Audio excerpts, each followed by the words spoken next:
And Gabby, shots were fired around 5:15 in the morning there. So what was this woman's reaction when she realized a man was injured right outside her door?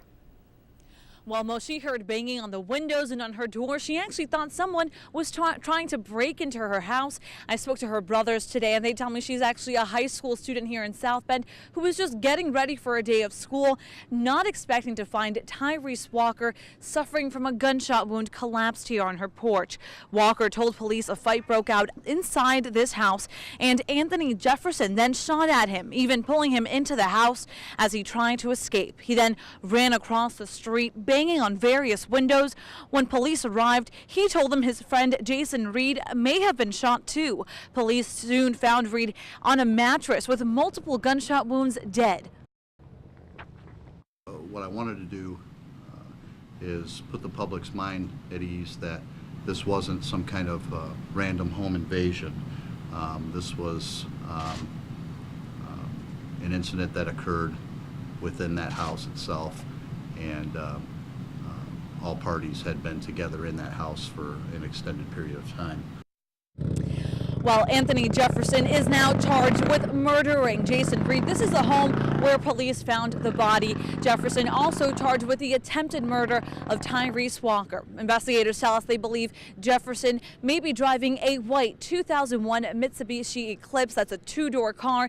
And they remind everyone, if you do think that you see him, do not approach him. He is considered dangerous. Mo? Folks in South Bend have to clean up the damage yesterday's storm left behind. There are lots of fallen trees in the area and the hazard of tangled power lines in some neighborhoods. News Center 16's Gabby Gonzalez is live in River Park. And Gabby, a lot of cleanup going on there. Well, guys, this is just part of the debris that's been cleared out of this property here on 23rd and Vine. Just look behind me. A very large tree fell on this house yesterday. As you can see, the second floor is caved in. I'm told that the foundation of this property has been shifted. A lot to clean up here. Crews have been here throughout the day, also having to untangle some of these power lines. One of the crew members all the way up at the top. They've made significant progress, but folks throughout this area have been busy all day. Just take a look at this video. This was shot just a few blocks away from here. A tree coming down on a porch, yellow tape in some areas, warning drivers to find alternate routes. Residents there tell me they heard a very loud crash yesterday and even saw a fire along the street because of downed power lines. Now, over in Gilmer Park, a pregnant woman and her family had a very close call.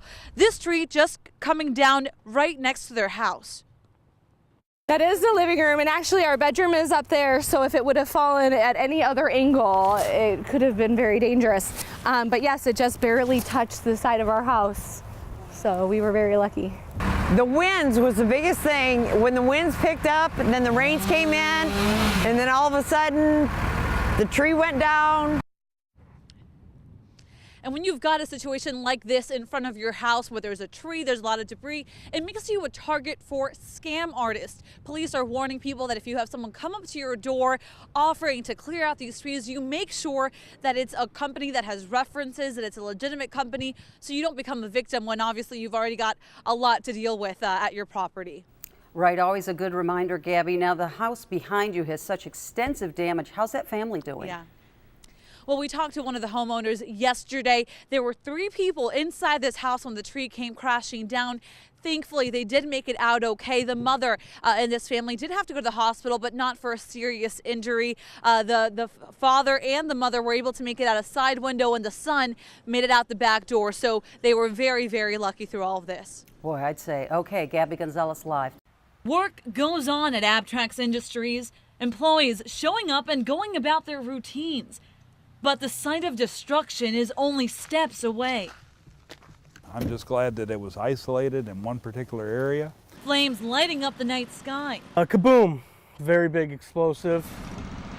The sounds rattling nearby residents. We've seen the big old flames right across the street. Now the blaze started just after 9 Monday night. We had been working since about 4 o'clock in the morning yesterday, and I went home and I went to sleep at 8:30. And then at 9:15 is when we got a phone call. Residents peering out of their windows as the flames grew. There was ashes that were rising because of the water hitting, and it was coming over our house. We have a lot of pine trees, around. So that's, yeah, and it was going on top of our roof. There were pretty big ashes, pretty good big size, hitting the ground. Now, there was some initial concern about contamination, the fumes from these burning materials causing a hazard to nearby residents. We had no idea how much chemical was back here. So once we figured out how much was there, which I don't think there was as much as we originally thought. EPA on scene Tuesday to make sure everything was clear. We had a limited amount of chemicals in there, and as far as they're concerned, there's absolutely no contamination. And while melted equipment is all that remains where the building once stood, Byers says this company, this facility, is part of his family. There's only one choice moving forward. Are you thinking of rebuilding this area here? Oh, yes, yes. These dogs are starving to death. Puppies left with no food in sight. A kiddie pool filled with murky water as their source of hydration. I don't really believe that it takes a rocket scientist to see an animal and put their hands on an animal and know that things could have been different. Jamison's wife was walking their own dog when she spotted the 2 German Shepherd puppies next door tied to a playset. And she said, hey, you need to go take a look at the dogs next door. So Jamison walked through his yard. And the closer I got, the more apparent it became that they maybe weren't being fed, or maybe they weren't being taken care of. Oh my God. And when I put my hands on them, it was even more obvious, and you know, it was horrifying, to tell you the truth. He posted the video on Facebook. I could feel every tendon. I could feel every little detail. And trying to get the community's attention to save these animals. All I really did was raise a little bit of ruckus and get it noticed. Calls to authorities on Sunday, an animal control officer arriving on the scene Monday. But it was just too late for one of the dogs. There's been a lot of outrage. There's been a lot of anger. But on the other side, there's a lot of hope, because they know that one survived, and I think there's a gut feeling that he's got a chance. Adrian and Aaron Salmon spend their Wednesday nights surrounded by games and laughter. Volunteering time at their church. And seeing the faces of kids light up. It's good practice for these newlyweds. The nursery is already purple. Since they'll soon be tending to their own child.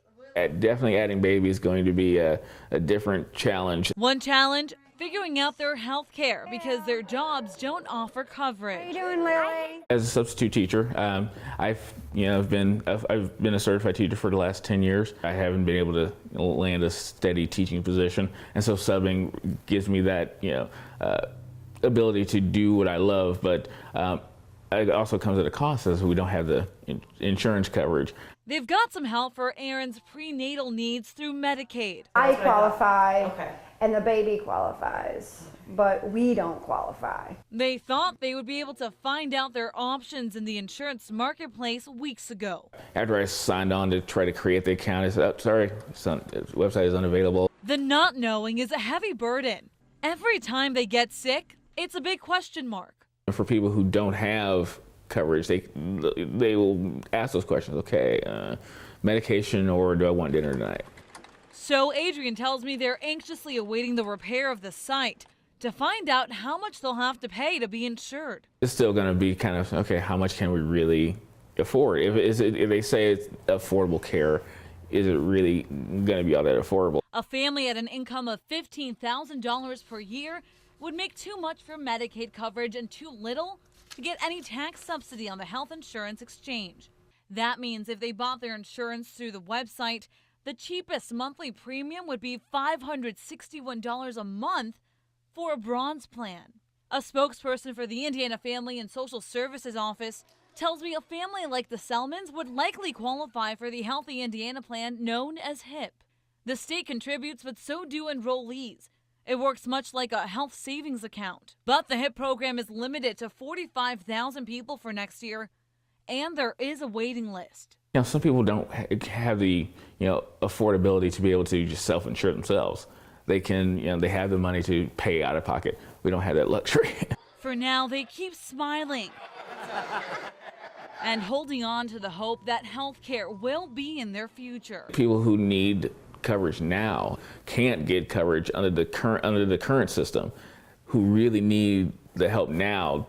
It's going to be a very interesting idea of how this is going to all work out.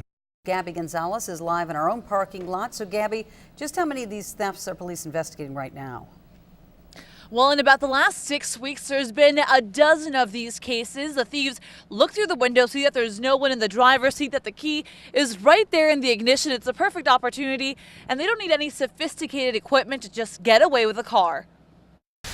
The winter months come with extra duties for a car owner. Heating up the car before hitting the icy road. But leaving your car idling in the driveway can bring some unwanted attention. If you just basically place your property out there and, advertise that you're willing to give it away, it's going to be taken. Cars across the city being stolen while the owner is just steps away inside the house. The latest cases happened over the weekend. One car taken in the daylight hours Sunday after the owner left it idling for just minutes in the 1300 block of Fremont. The same scenario played out in the 1500 block of East Donald Street. Makes me think twice about leaving my key in the ignition and kind of letting it go. Some of the people we're finding doing this are doing this repetitiously. People are doing this for transportation. Now, despite the risk, it's a common practice. Just 2 blocks away from the latest theft, we found this car left idling for more than 10 minutes. Do you ever let your car idle? Only if my dog's in the car, because I know if somebody tries to open the doors, they're going to get bit. A lot of the cars have been recovered days later, but not in the condition the owners last saw them in. We had a car that was stolen from Elkhart in a very similar situation, was brought here to South Bend a couple of weeks ago. There was a shooting that occurred inside this car, so this victim got a car back covered in blood and with a bullet hole inside of it. So police are warning residents, don't become the next target. Just don't do this in any sector of South Bend, in any sector of the county. It's just something that's just rampant. And I talked to one of the victims who had his car stolen yesterday. He says it was just a matter of minutes that they left that car unattended. They look out the window and the car was gone. They think they actually spotted it around town last night. And that's something that police tell me has happened. They've found the stolen cars just a couple of days later, just ditched somewhere, and then they have to get it back to the rightful owner. Guys? Okay, so is there a big spike in the number of car thefts compared to last year, Gabby? Well, when you look at the 6-week span, there definitely is. Captain Phil Trent telling me that you have to be really careful because this can also affect car insurance rates for people in our area. When those car insurance companies see that there's a higher number of car theft, that might impact your rates here, even if you're not a victim of these stolen cars. So it's just something to watch out for. Look at your neighbors' cars, too, if they're idling in the driveway, just to make sure we don't have any more of these cases. On Culver Street and inside town restaurants, between the cups of coffee, there is something weighing heavily on residents' minds. You think you know somebody and, something happens? I mean, you don't know. Burning questions about a man that lived just down the street from this restaurant, taking the life of Stephen Southard. It was pretty shocking, especially with a student being involved. Police say it was Michael Price that carried out the shooting. At the coffee houses anyway, when we were talking about it, yeah, we figured it had to be, but didn't know which way it went. According to his obituary, Price was a chef and had worked at some of the local eateries. He also had a long friendship with the Southard family. They're even listed on the obit as some of those he leaves behind. A detail that adds a strange twist to an already tragic case. That's the thing. Don't know why it happened, but it definitely happened. While police have not revealed details about what went on inside this home, sources close to the victim say that Price picked Southard up from school that Wednesday afternoon. I always come home at lunchtime. Didn't see anything out of the ordinary. But just hours later, his wife of just over 3 years came home to find Price and Southard dead. And as Culver mourns the loss of life, many say they hope that answers bring some peace to the families involved. We need closure. I mean, there's a whole bunch of stories going around and hearsay.